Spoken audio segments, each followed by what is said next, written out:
Continuamos en la UNED y estamos realizando preguntas de examen y respuestas. Hablemos en la pregunta: el cambio dinástico español y la paz de Utrecht. Conflicto sucesorio. Hablar de él.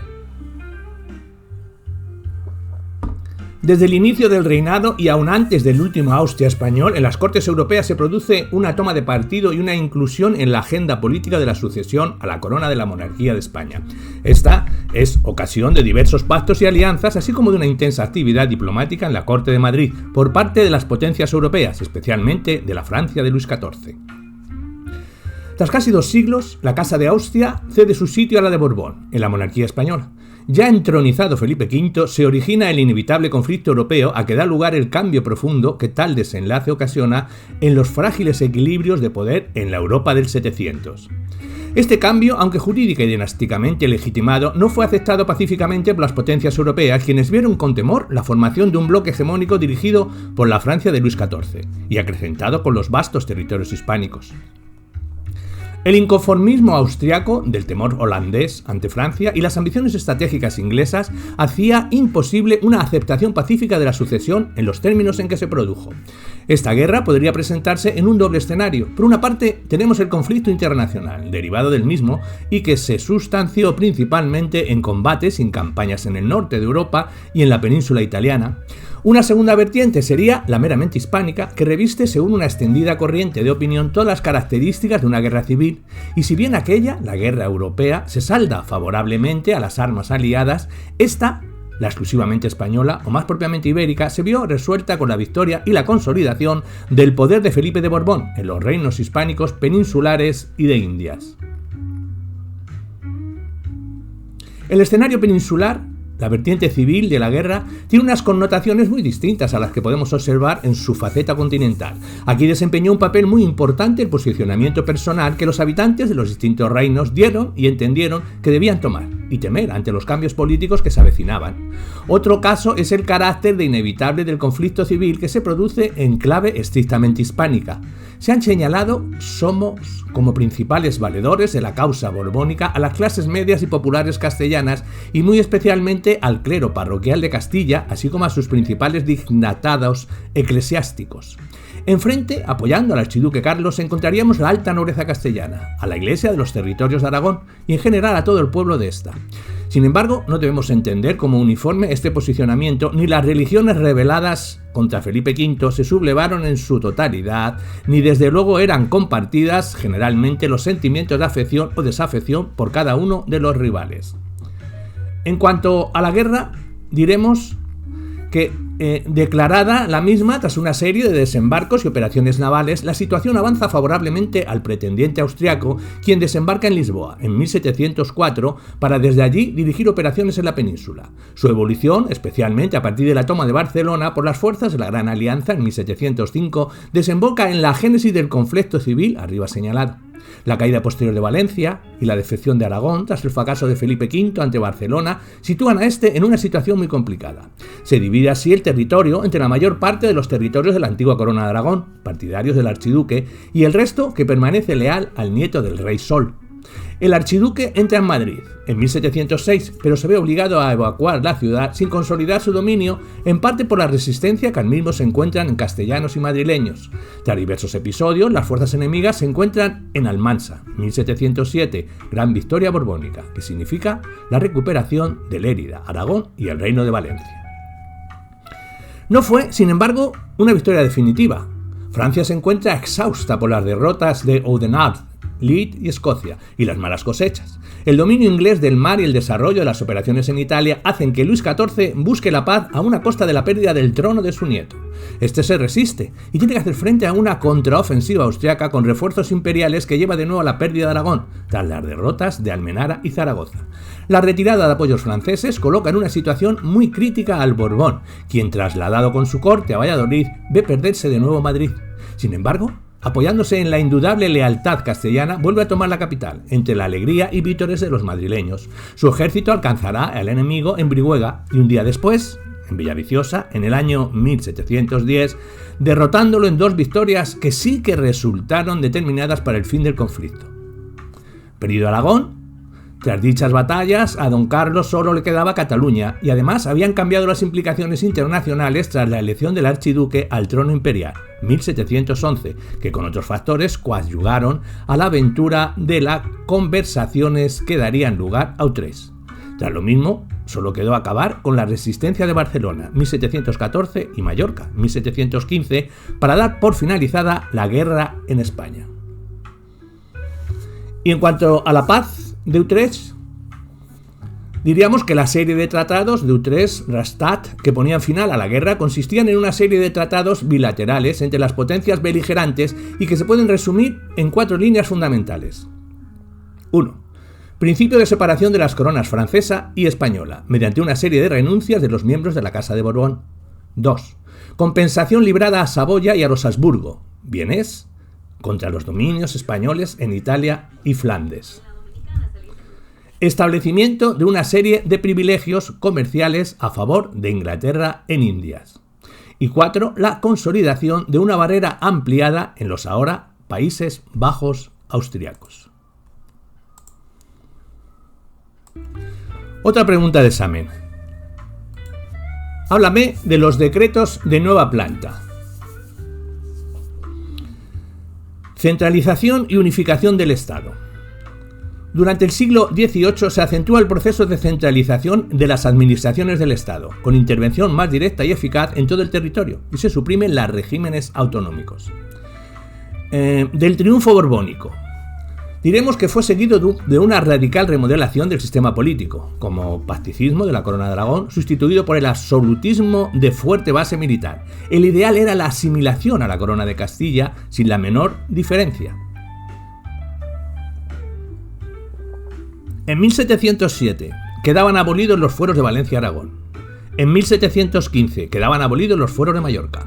En 1716 quedaban abolidos los fueros en Cataluña. Solo Navarra y Vascongadas, como provincias exentas, conservaron sus fueros. El nuevo sistema suele ser conocido con el nombre de la nueva planta del gobierno, expresión que se aplicaba a toda modificación administrativa. Su implantación obedeció a ritmos y modalidades distintas. Son un conjunto de leyes no redactadas de una sola vez y no iguales para todos los reinos. En Aragón se procedió a la restauración del derecho civil aragonés. En Valencia no fue restaurado, provocando una honda diferenciación.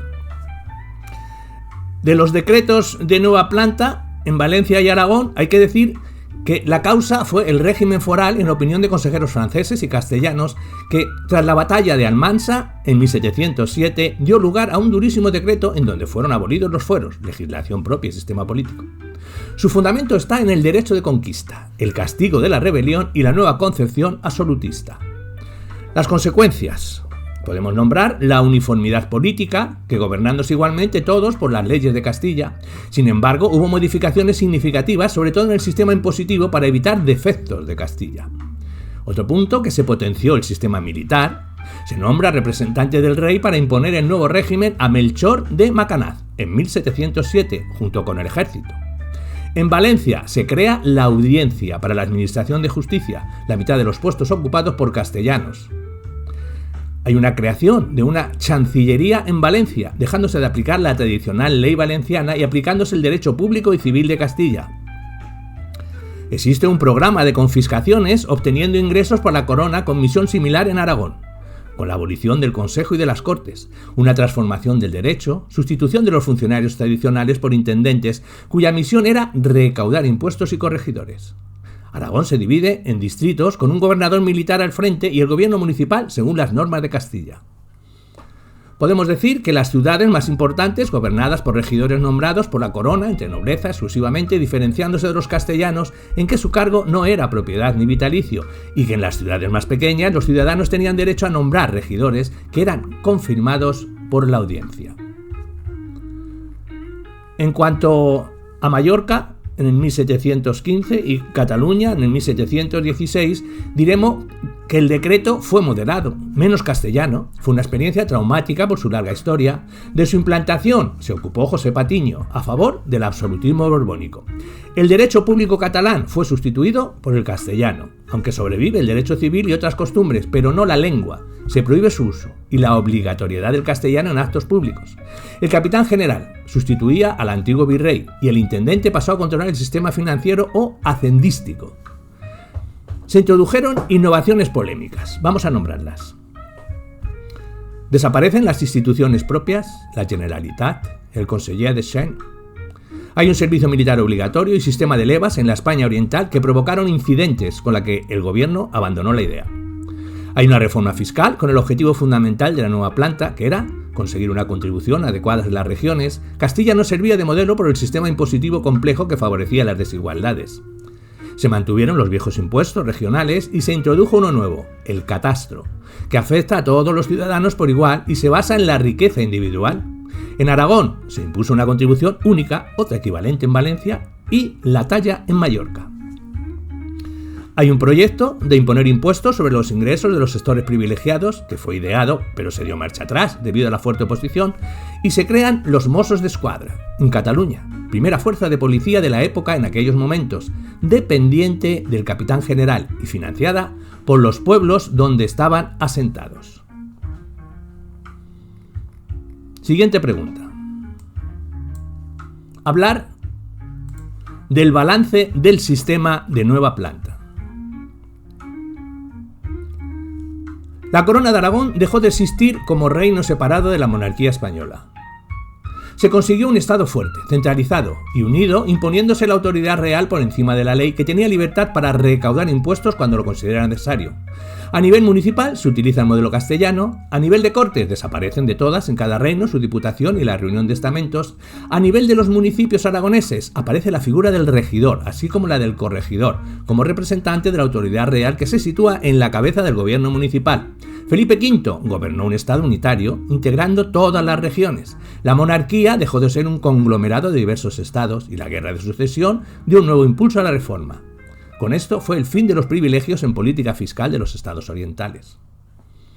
Siguiente pregunta.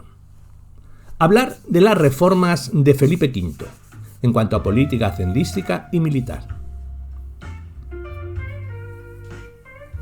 En esto entrarían tanto las reformas en el seno de consejos como con la creación de secretarías de Estado, como las reformas realizadas en el ámbito de la Hacienda y del Ejército y la Marina. Hablemos de ello, del gobierno, del régimen de consejos a las secretarías de Estado. Objetivo fundamental, el reforzamiento del poder del Estado con 3 líneas de actuación. 1. Reforma del gobierno. 2. Intervención del Estado en la economía. Y 3. Control más estrecho de la Iglesia. La reforma del gobierno tiene como precedente el gobierno de los Austrias, que por medio de los consejos, dominados por la aristocracia, necesitaban un cambio. Los antiguos consejos de Castilla, único consejo que se conserva importantes competencias, Hacienda, de guerra, de Estado, de Inquisición y de Indias, van a ir perdiendo importancia, si bien todavía no van a desaparecer. Se suprimen los consejos de Aragón, Italia y Flandes. Al quedarse vacío de contenido, el Consejo de Estado comienza a languidecer al ser ignorado. Se despliegan las secretarías de Estado, que son el origen de los actuales ministerios, aunque convivían con el anterior sistema de gobierno cuyas funciones fueron reducidas y la mayoría absorbidas por las secretarías de Estado. Hablemos de ellas. Las secretarías de Estado. Estas fueron la gran innovación de Felipe V, las secretarías de Estado especializadas. Su proceso se inició en 1705 como secretarías de despacho. En 1714 se crean 4, la de guerra, para temas militares, la de gracia y justicia, asuntos eclesiásticos, tribunales y universidades, la de Marina e Indias, con competencias en el ámbito naval y en América, de Estado, para asuntos exteriores. La de Hacienda, confiada a un superintendente, se convierte en la 5ª secretaría a partir de 1724. En cuanto a las nuevas secretarías, estas, ¿qué suponían? Pues suponían la sustitución de las aristocracias de los consejos por ministros, esencialmente burócratas. Hay una especialización de los secretarios en determinados asuntos políticos. Hay una potenciación de la vía administrativa en el gobierno de los asuntos de la monarquía. Existen las secretarías que sientan las bases de los futuros ministerios y al frente de cada una de ellas hay un secretario que actúa a modo de ministro de ese departamento. Y en el reinado de Felipe V se produce una cierta cohabitación entre los consejos y las secretarías, aunque los secretarios tienen poder decisorio sin consultar a los consejos. En cuanto a la aparición y evolución de las secretarías de Estado, diremos que los secretarios eran solo altos funcionarios, con más atribuciones administrativas que políticas. La situación comenzó a cambiar con Patiño, en 1726. Progresivamente los secretarios eran los personajes más importantes, reduciendo el poder de los consejos. En la etapa inicial, hubo una acumulación de secretarías por una misma persona, Patiño, titular de 4 de las 5 secretarías. Campillo y Ensenada tuvieron 3, y Esquilache 2. En 1776 se separan Marina e Indias.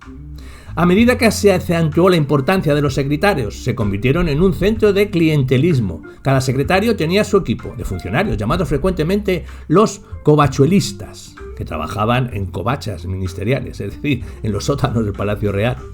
Eran burócratas puros, oficinistas puros. Al desarrollarse los ministerios, tuvieron posibilidad de ascenso incluso a secretario de Estado, secretario sin talento, pero con buen equipo que podía llegar lejos, pero también lo contrario. Solo a partir de 1746, con Carvajal, los ministros fueron también los que habían tenido altos cargos diplomáticos o militares. En cuanto a los intendentes, ¿cómo son creados? Estos son creados para las provincias y eran representantes del rey, por ello debían ser personal de toda confianza y seguridad. Tenían que residir en la capital de la provincia bajo su jurisdicción. Su origen está en la Guerra de Sucesión, 1711. En Valencia, los primeros territorios conquistados en la Corona de Aragón, y en los territorios de Castilla, que tuvieron fuertes contingentes de tropas. En Castilla, sus funciones chocaron con las de los regidores. En 1749, Ensenada reunió las funciones de intendentes con las de regidores. Se siguió en modo francés, de ahí su nombre, pero también tenían raíces en la administración castellana anterior. En cuanto a sus funciones, las podíamos delimitar en 4 ámbitos: la de Hacienda, Guerra, Política y Justicia. En 1718 se extendieron por toda España para fomentar el trabajo, el comercio y la industria y todo lo relacionado con la economía, además de sus funciones en Hacienda como recaudadores de impuestos y durante la guerra con el mantenimiento de los ejércitos con los impuestos. En 1766 hubo motines por su causa, ya que fueron muy atacados, acusados del mal abastecimiento del grano. Su aparición contribuyó a fortalecer la división del reino en provincias. Pregunta: alcaldes de casa y corte. ¿Cómo fueron creados y por quién? Estos fueron creados por los reyes católicos durante su reinado, que pasaron a formar parte del Consejo de Castilla, reorganizando el Consejo. Felipe V lo dotó de 5 salas, y una de ellas fue la Sala de los Alcaldes, dotada de 12 plazas. Función jurídica de primera instancia para todos los delitos que pasaron en un radio de 5 leguas. En realidad, tras la reforma de Felipe V, se convirtió en una audiencia de Madrid. En 1769, Carlos III estableció estos alcaldes en todas las ciudades, cuyo territorio fue dividido en cuarteles, y estos, a su vez, en barrios, al frente del cual puso un alcalde de barrio. Pregunta: hablar de la modificación de la administración local. ¿Cómo se desarrolló y por quién? Fue desarrollado por corregidores, regidores y superintendentes. En cuanto a los corregidores, era el representante del poder central en las ciudades más importantes. El municipio era el órgano del poder central del Estado. Dentro de la administración local tenían doble función. 1. Presidían el ayuntamiento de la ciudad, que era la cabeza de su jurisdicción. Y 2. Tenían autoridad sobre poblaciones de corregimiento, aunque no presidía su municipalidad. Y también se conservó la distinción entre corregidores de letras y de capa y espada. Su corregimiento podía dividirse en cierto número de alcaldías mayores nombrados por el propio regidor. De los regidores, estos en los municipios el poder estaba en sus manos, variando su número. En Castilla era privilegio de nobleza. El sistema municipal castellano se estableció también en la Corona de Aragón con los decretos de nueva planta. Este sistema suponía el nombramiento de todas las autoridades municipales por autoridades superiores. Y por último, los superintendentes. Esto era un cargo creado por Felipe V, son la suprema autoridad en la administración económica del Estado. En 1709, el primero fue Jean Horry, veedor general, supervisor de los criados de la Casa Real que vigilaba la comida que servían a sus señores, nombrado por el rey en 1713 y superintendente de todos los negocios del reino, y fue aumentando su importancia. En 1726, unión al cargo de secretario de Estado, ejerciendo verdadera función de ministro de Hacienda. En 1742, los superintendentes era el monarca que concedió plenos poderes para la administración de Hacienda, recaudar rentas, transigir con sus deudores, nombrar delegados y juzgar en la primera instancia. Más tarde consiguió nuevas atribuciones, llegando a ser el verdadero jefe de la administración, reduciendo al Consejo a papel puramente consultivo.